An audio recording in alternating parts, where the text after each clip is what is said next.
আসসালামু আলাইকুম রহমতুল্লাহি ওবরকাতুহু। সম্মানিত দর্শক, বিএনপির একটি নির্বাচনী ওয়াদা ছিল। তারা সারা দেশে ৫০ কোটি না কত কোটি গাছ রোপণ করবেন। তারপর ২০,০০০ কিলোমিটার খাল খনন করবে এবং ৫০ লাখ ফ্যামিলি কার্ড বিতরণ করবে দরিদ্র জনগোষ্ঠীর মধ্যে, এবং যারা প্রতি মাসে সরকার থেকে ২৫০০ টাকা করে ভাতা পাবে।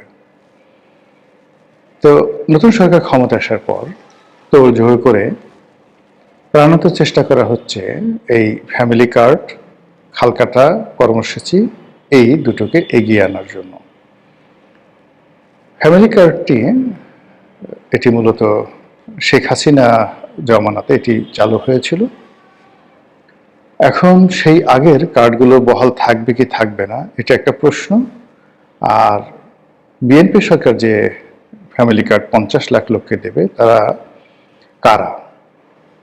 বর্তমানে যারা সুযোগ সুবিধা পাচ্ছেন তারা, অথবা নতুন করে যারা এই কার্ড পাবেন তারা কি বিএনপি নেতাকর্মী কিনা, এ সকল নিয়ে প্রশ্ন উঠছে।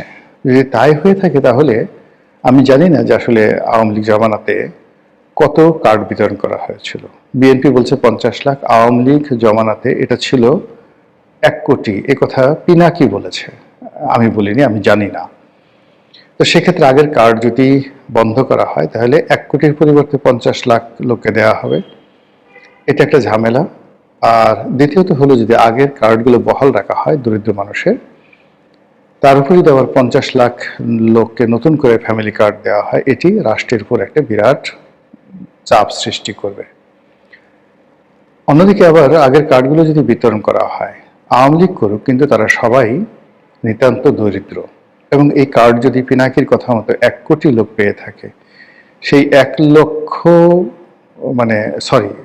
১ কোটি লোক পেয়ে থাকে, তাহলে সেই ১ কোটি লোকের নাম বাদ দিলে এই ১ কোটি গরিব মানুষকে নিয়ে সারা বাংলাদেশে বিএনপির যে বদনাম হবে, যে অভিশাপ তারা দিবে, এবং পথে ঘাটে মাঠে ময়দানে তারেক রহমান সাহেবকে নিয়ে যে সকল কথাবার্তা গরিব মানুষ বলবে, ওটা সারা বাংলাদেশের আকাশ পাতাল রীতিমতো ভারী করে তুলবে। তো এই বিষয়গুলোর পরিবর্তে আমি এর ফাইন্যান্সিয়াল দিক, ধরুন যে আগেরগুলো আছে, বিএনপি নতুন ৫০ লাখ কার্ড দেবে, এই বিষয়গুলো নিয়ে আলোচনা করব। এটা দ্বিতীয় ধাপে। কিন্তু প্রথম ধাপে যেটি আলোচনা করতে চাই সেটি হলো যে বিএনপি খাল কাটতে চাচ্ছে, তাও আবার যেন তেন খাল কাটা নয়। ২০,০০০ কিলোমিটার খাল খনন করা হবে, ভালো কথা। এখন এই খাল খনন করার বাস্তবতা কি, এটার বাস্তবতা কি? শহীদ প্রেসিডেন্ট জিয়াউর রহমান খাল কেটেছিলেন, ওই সময়ের প্রেক্ষাপট আর বর্তমান সময়ের প্রেক্ষাপট ভিন্নতর। সেই খাল কাটায় মানুষদেরকে সম্পৃক্ত করেছিলেন, এবং হতদরিদ্র মানুষ সেখানে ঝাঁপিয়ে পড়েছিল। এবং বলতে গেলে বেশিরভাগ এই খনন কর্মসূচি স্বেচ্ছাশ্রমের ভিত্তিতে হয়েছিল। কিন্তু এতে করে দেশের বা রাষ্ট্রের কতটুক লাভ হয়েছে, এটা নিয়ে যথেষ্ট বিতর্ক রয়েছে। জিয়াউর রহমানের জামানাতে যে খালগুলো খনন করা হয়েছে, একটি খাল সচল আছে এবং একটি খালে পানি আছে, এরকম কোনো নজির নেই। বরং অতি উৎসাহী কিছু লোক ফসলি জমিতে খাল কাটতে গিয়ে সেখানে যে ডোবা নালার সৃষ্টি করেছে, কচুরি পানাতে ভরে গেছে, সাপ বিচ্ছু ব্যাঙ এগুলোতে ভরে যাওয়ার পাশাপাশি যে সকল এলাকায় নগরায়ন হয়েছে সেখানে রীতিমতো মশার উপদ্রবে মানুষ অস্থির। এখন সেই যে শহীদ প্রেসিডেন্ট জিয়াউর রহমানের খাল কাটা কর্মসূচি, এটা আবার নতুন করে শুরু হচ্ছে। এ ব্যাপারে আমার আপত্তি ঘোরতর। যখন এটা ঘোষণা করা হয়েছিল ঠিক সেই সময়টাতে আমি আপত্তি করেছিলাম। আর এই সময়টিতে সরকার ক্ষমতা আসার পর তড়িঘড়ি করে যে সকল প্রকল্প খুব দ্রুত বাস্তবায়ন করতে চাচ্ছে, তাদের মধ্যে এই খাল খনন কর্মসূচি সবার আগে। পানি সম্পদ মন্ত্রণালয়ে এই কাজটির উদ্যোগ নেবে। আপনারা জানেন যে যে কটি দুর্নীতিগ্রস্ত মন্ত্রণালয় রয়েছে তার মধ্যে পানি সম্পদ মন্ত্রণালয় প্রধানতম। এই মন্ত্রণালয়ে নদীতে বালু ফেলা, নদী শাসন, নদীর তীর সংরক্ষণ করা থেকে শুরু করে অন্য যে সকল কর্মকাণ্ড করে এর 80%ই ঘুষ, দুর্নীতি এবং নদীগর্ভে বিলীন হয়ে যায়। প্রতি বছর একই জায়গাতে তাদের পাথর ফেলতে হবে, বোল্ডার ফেলতে হবে, একই জায়গায় বাঁধ নির্মাণ করতে হবে, আর তারপরের বছর সেই বাঁধগুলো ভেঙে যাবে। এই নিয়তি নিয়ে পানি সম্পদ মন্ত্রণালয় যুগের পর যুগ ধরে চলছে। তো সেই মন্ত্রণালয় যখন এই খাল কাটার কর্মসূচি বাস্তবায়ন করবে, এটা কি পরিমাণ খাল হবে, কি পরিমাণ ডোবা নালা হবে, আর কি পরিমাণ লুটপাট হবে, এটা সহজেই বুঝতে পারা যায়। এই গেল এক। 2 নম্বর হলো যে আমাদের দেশে অনেকগুলো ডোবা রয়েছে, নালা রয়েছে।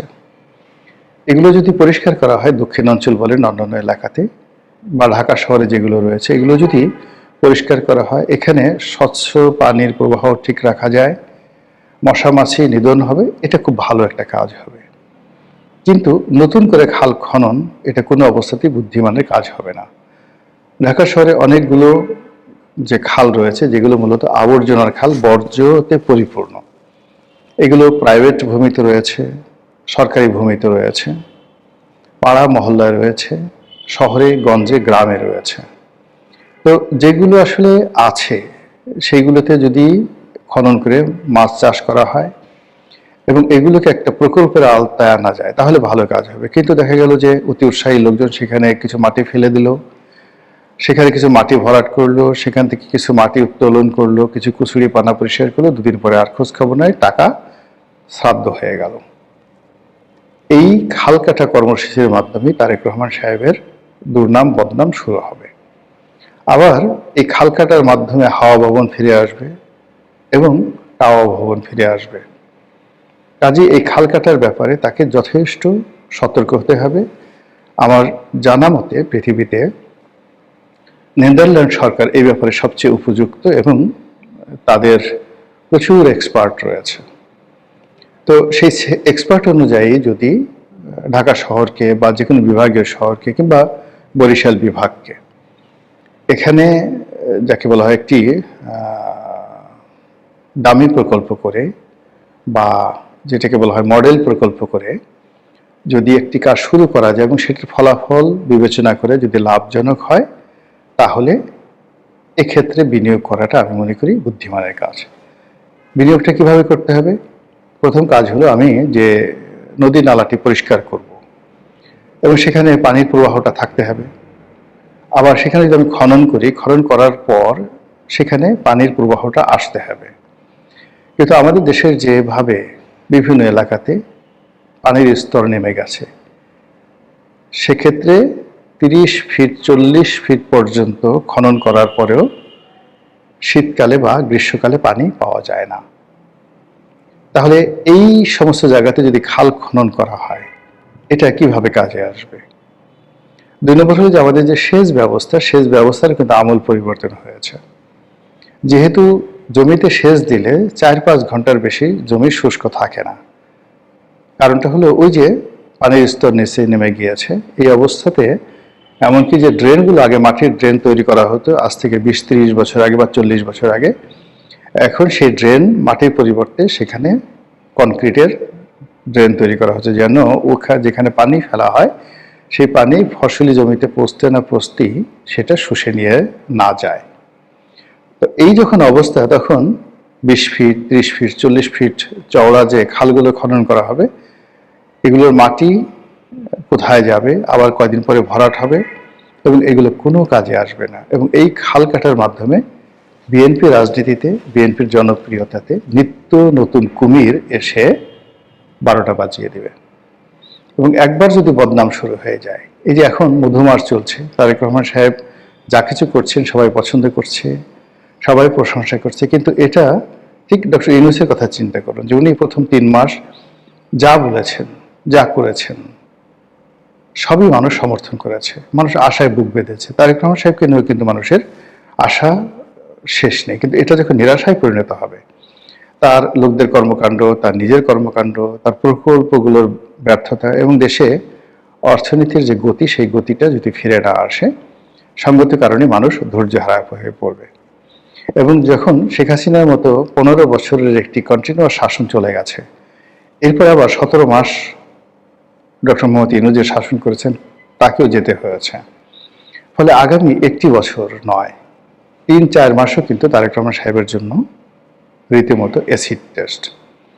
সারা দেশের মানুষের মধ্যে হতাশা, ক্ষোভ, ক্রোধ দগদগিয়ে যাকে বলা হয় ফুটছে, টপ টপ করে চোখের পানি পড়ছে, কারো অভাবে, কারো ক্রোধে, কারো রাগে।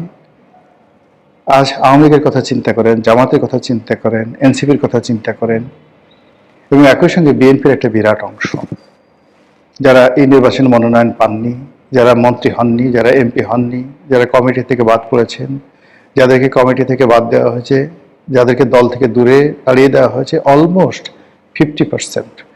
কেবলমাত্র বিএনপির 50% লোকজন বিএনপির বিরুদ্ধে লেগে আছে এবং তারা চাচ্ছে বিএনপির ক্ষতি হোক।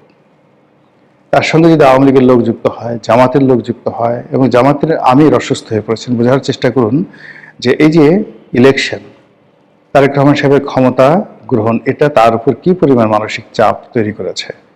এনসিপির যারা লোকজন রয়েছেন তারাও রাগে ক্ষোভে ফুঁসছে। শুধুমাত্র একটা ওসিলা দরকার, এবং সেই ওসিলা যে কোনোভাবে, সেটা খাল কাটার মাধ্যমে হোক বা ফ্যামিলি কার্ডের মাধ্যমে হোক, শুরু হওয়া মাত্রই মানুষ হই হই রই রই করে রাস্তায় নেমে আসবে। কেউ একবার ভাববে না কোনটা ন্যায়, কোনটা অন্যায়, কোনটা সঠিক, কোনটা বেঠিক, কেউ একবার ভাববেন না। সুযোগ পাওয়ার সঙ্গে সঙ্গে কিন্তু মানুষ লাফিয়ে পড়ে যাবে। তো কাজেই এই যে আমাদের বাংলা সাহিত্যে যে প্রবাদ প্রবচন রয়েছে, খাল কেটে কুমির আনা, এখন যে অবস্থা হয়ে গেছে, এই খালে কুমির আসবে না, এই খালে এমনকি কোনো ওই পুঁটি মাছও আসবে না, কিন্তু এই খালে দুর্নীতির হাঙ্গর ঢুকে যাবে। কাজে এই দুর্নীতির হাঙ্গর থেকে যদি তারেক রহমান সাহেবকে বাঁচতে হয়, তাকে সব প্রকল্পগুলো ধীরে সুস্থে পরীক্ষামূলকভাবে চালু করতে হবে। যেটি বাস্তব, যেটি লাভজনক, সেটি কন্টিনিউ করবে, আর যেটি লাভজনক নয় সেখান থেকে ফিরে আসাটাই বুদ্ধিমানের কাজ। আগে দেশ, আগে রাষ্ট্র, এরপর মানুষের জীবন। এখানে সমালোচনা কিংবা জেদাজেদি কিংবা আবেগ, এটা কখনোই রাষ্ট্রের এই দুর্বিষহ সময়, এই সময় প্রাধান্য দেওয়া উচিত নয়।